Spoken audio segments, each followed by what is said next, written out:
The Field of 68 Media Network presents Red is the New Orange, a Syracuse basketball podcast. Vince intercepts a pass, breakaway for the freshman guard, he flies and slams! Aerial assault from Judah Mintz. Looking to go back door to Bell, they get it to a near corner three, knocks it down! Chris Bell, the sharpshooter. Bringing you everything you need to know out of the 315. Up top, Williams surges ahead, up with the right hand and in. A pretty up and under move from Benny Williams to beat his man. Over to Taylor, he skips into the lane, puts up a floater, it drops in. Let's get it started with your hosts, Ian Unsworth and Johnny Gadamowitz. Well, we've got a win to break down. That's always nice. With Duke coming up, not sure if that'll be the case at the end of the week, but Syracuse does finish off its West Coast swing 1-for-2 after falling to Stanford last week. The Orange take down the Cal Bears 75-66 over the weekend. Back with you to break it all down. Appreciate you hanging out with us in what's been a lackluster season of Syracuse basketball here on Red is the New Orange. But as always, Johnny Gadamowitz, Ian Unsworth with you to take you through all the ebbs and flows, all the peaks and valleys that 2025 has presented for the Orange so far. Ian, I'm not sure if this qualifies as a peak, but it was nice to get a win nonetheless in a game that appeared to be pretty early headed for a strong Orange performance that ultimately ended up with a pretty comfortable win. I'd call this climbing out of a valley. No? Yes. The Stanford game was pretty clearly a valley, and a bad one at that. That's why Red Autry was out on the court 30 minutes before the game started, leading the Orange in the shell drill. For those of you who might not be familiar with it, you have 5 guys on the floor. They're stationed out there in man defense, and you've got 3 imaginary offensive players passing the ball back and forth. The defense is just rotating and helping. That is all you're doing. You are rotating and calling out, I am help. I'm denying my guy the ball. I have ball. And all it is, like I did it in 5th grade, Johnny. But it is the most basic of defensive drills to reinforce what you should be doing on defense. Syracuse's head coach was leading the Orange in this drill 30 minutes before tip-off, and they were getting in there full sweat, in full uniform.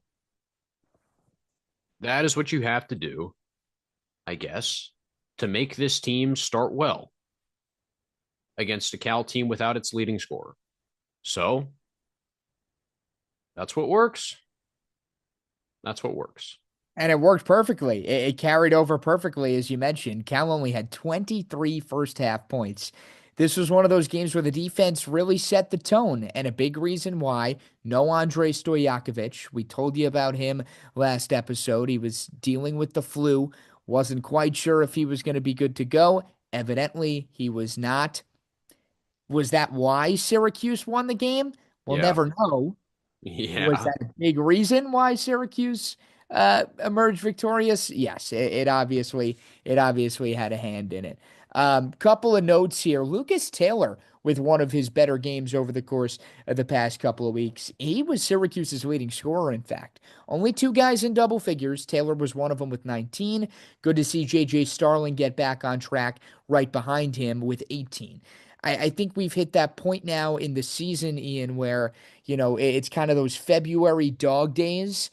And for a team that appears to be very middle of the pack, middle to lower tier at this point, look, I don't think they have to worry about being in the basement of the ACC, but this is a game where if you want to remain relevant and just stay in that sort of middle grouping that the conference has, because everybody knows it's been a down year outside of the top dogs, you need to win games like this, because let's be honest, if they came back from this West Coast swing 0-for-2, there would have been some real problems, particularly with Duke on the horizon. Johnny, if they came back from the West Coast streak 0-2, you're looking at a team that's potentially out of the ACC tournament. There are 3 teams this year that don't make the ACC tournament. That's right. Could you imagine?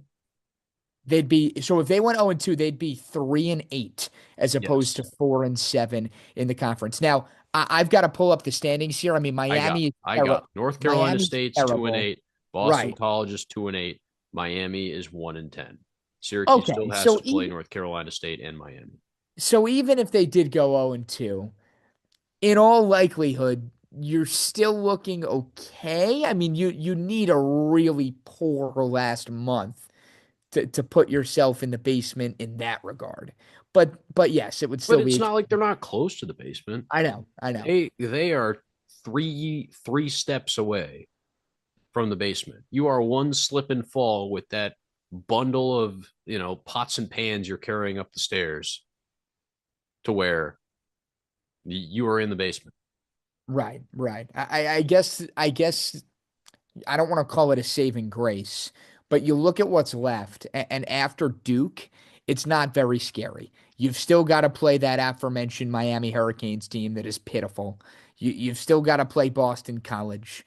NC State's still on there. Like the schedule the rest of the way is, I don't want to say favorable because we're talking about a Syracuse team that is 4-7 in the ACC after all.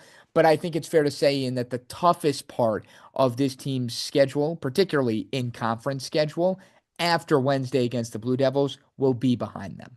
You've got 4 projected wins left: BC, Miami, North Carolina State, and Virginia at the end of the year. That is at home.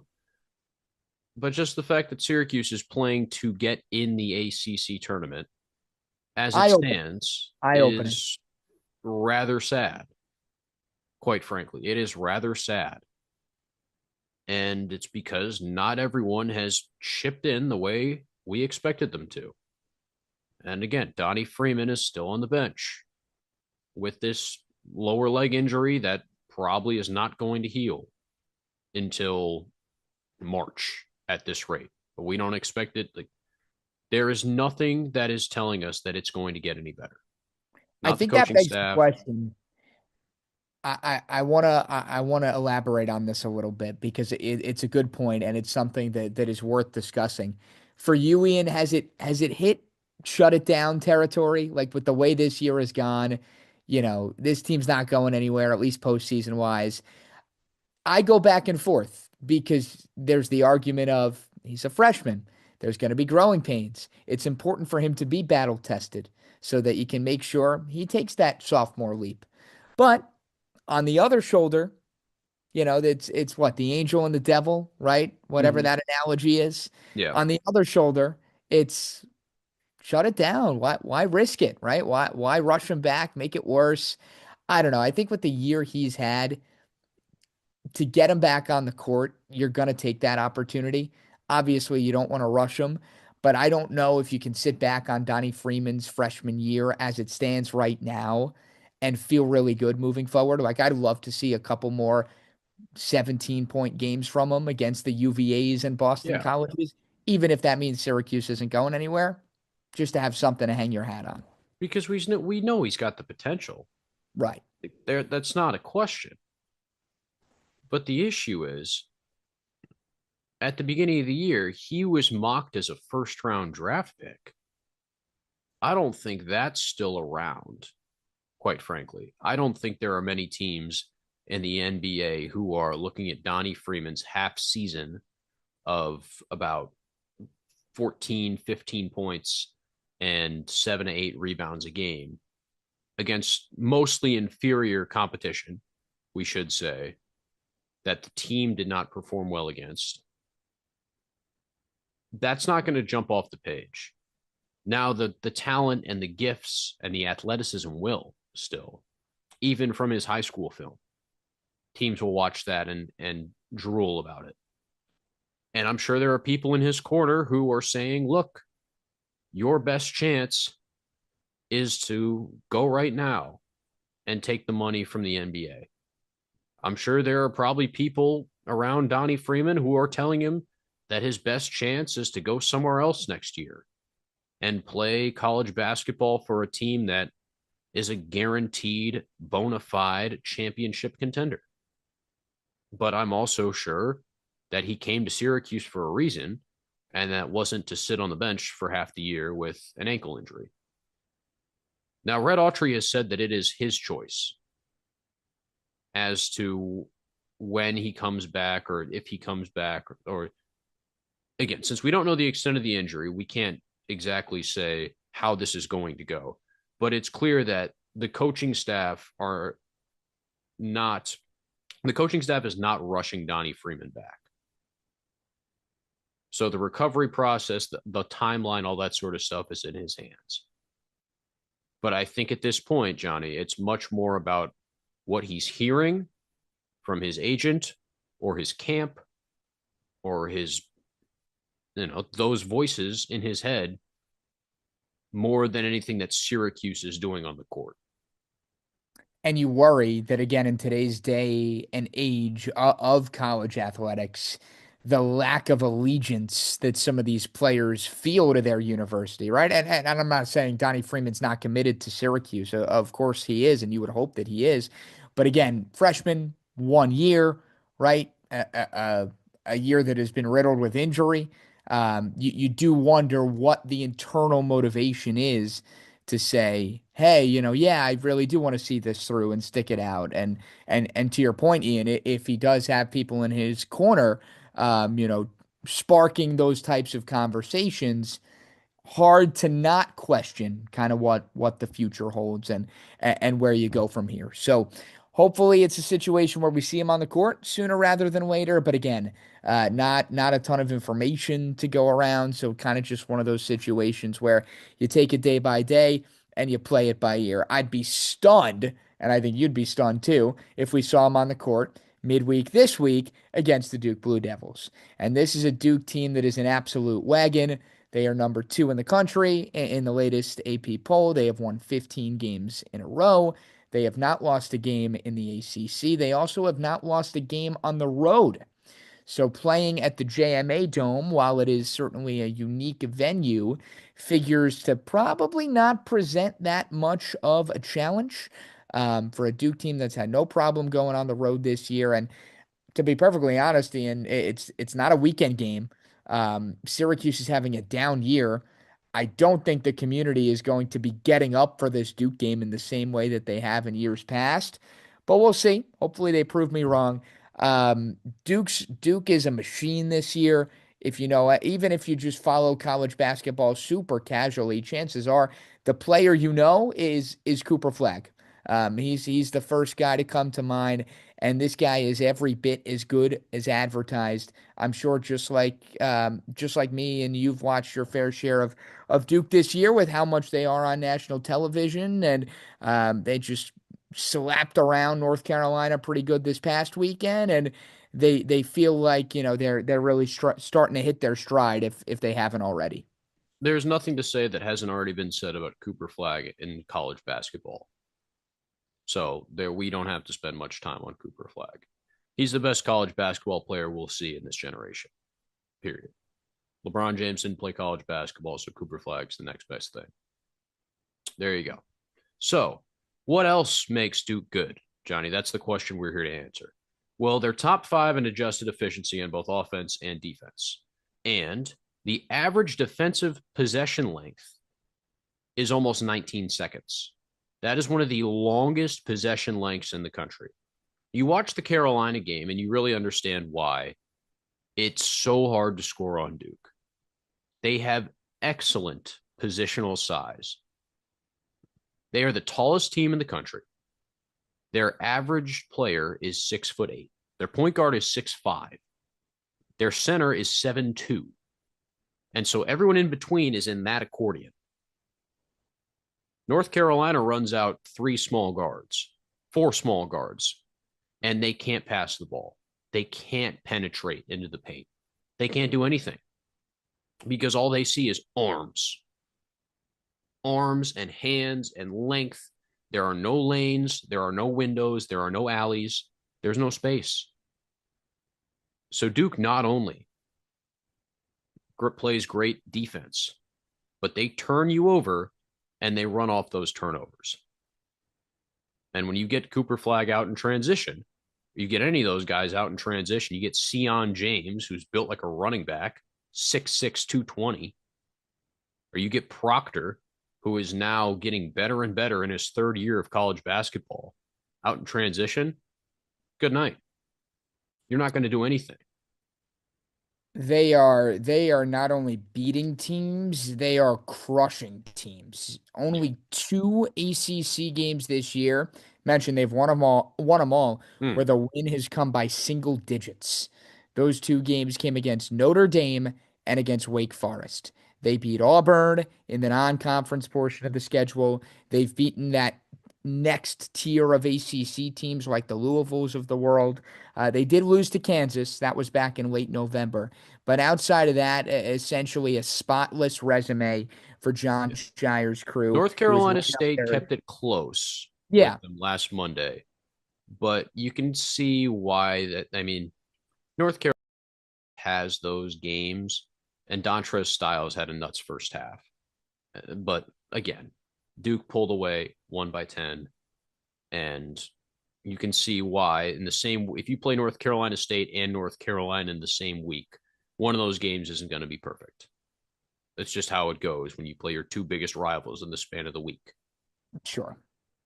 One of the storylines that'll be interesting to monitor for this one that I was a little worried that we weren't going to get, but now it looks like we will, I know where you're going here. is Malik Brown, Yeah. obviously on the Blue Devils now, transferred after this past season. And for Malik, he missed some time with injury during the back end of the month of January. Came back against North Carolina, only played 15 minutes. But Malik is someone who obviously had a massive impact on this Syracuse program. And in fact, I'm thinking back into when we did our hit on some of the transfers last week. I'm not sure if we touched on Malik, or if we did, it was very briefly, maybe because we knew we had this on the horizon. But I'm curious to see. I mean, look, I don't think Malik Brown was necessarily a fan favorite by any stretch, but I'm curious to see what the reception is, how the Orange faithful are going to treat him, and we'll see. You wonder what sort of emotions come about. Returning to the 315 to Central New York, and I I don't think it's too far fetched to say that he could have one of his better games of the season against this Orange defense. Yeah, you'd think so. Jay Billis was praising him with a plenty on Saturday, saying that he's one of the country's leaders in deflections. Don't doubt that one bit. And also talking about his effort level and this and that. And again, this is even though this Duke team has star freshmen, you could say this about every player on the Duke team. Nobody looks like they're out there sloughing it. And it's because you go back to Cooper Flag, he plays his butt off on both ends of the floor. Like he does not take possessions off. And when the best player on the team doesn't take possessions off, nobody can take possessions off. It's like the Leitner thing back in the 90s. Like everyone on those Duke teams had to play hard because Leitner would chew you out if you weren't playing hard. So that sort of trickle down effect has really worked well. And as Syracuse fans know, you don't have to ask Malik Brown to play hard. He's going to go out there and bust his butt no matter what. I think that's why people appreciated him so much last year, because last year's team definitely looked like there were moments when people were not bought in and people were not giving it 100%. And you never had to question Malik Brown's effort. So I think that's his, I mean, you can't call it a legacy, but that's the lasting memories that people have of him in an orange uniform. And hopefully he gets a nice cheer because he's definitely in a better spot than, and he also doesn't know half this roster anymore. It looks totally different. So for him, it probably will just be another game, quite frankly. That's the other part of it too. You're right. Obviously, not a lot of returners, so it's a different look Orange team when Brown does indeed walk into the dome come Wednesday night. It is a 7 o'clock tip. It is on ESPN2, not ESPN. Yep, on the ESPN2. deuce. If Syracuse is a little better, it's probably an ESPN game, but alas, No, it's a Wednesday. They got NBA on. that's true. If That's true. Syracuse is a little better, this game isn't on a Wednesday. That's a good point as well. By the way, Duke's rest of the week includes a trip down to Clemson this weekend where Dickie V makes his return to the broadcast booth. So a little nugget for you there when you enjoy your weekend hoops come That's awesome, Saturday. man. That is good. That is must-watch TV. Absolutely. Two of the top teams in the ACC going at it as well. But first, the Blue Devils got to deal with the Orange. We'll see how it goes. Again, if The Orange will Syracuse, be dealt with, folks. We Yeah. can say that they're going to dealt with. but hey, it's one of those games that for whatever reason, for Syracuse, it's an exciting opportunity. It's a game that everybody wants to have circled on the calendar when the schedule comes out at the start of the year. We'll see if the result is anything to show for and if the Orange can keep it close, or maybe the better question, how long the Orange can keep it close for. If Syracuse wins, I think Marshall Street might burn. Me and you both. Fagans and Orange Crate would be a sight to behold. All right, we're back to break it all down at the end of the week, and we will get you set for Boston College, who the Orange have coming to town after Duke this weekend. Until then, with Ian, I'm Johnny saying so long. Enjoy the rest of the week, and go Cuse.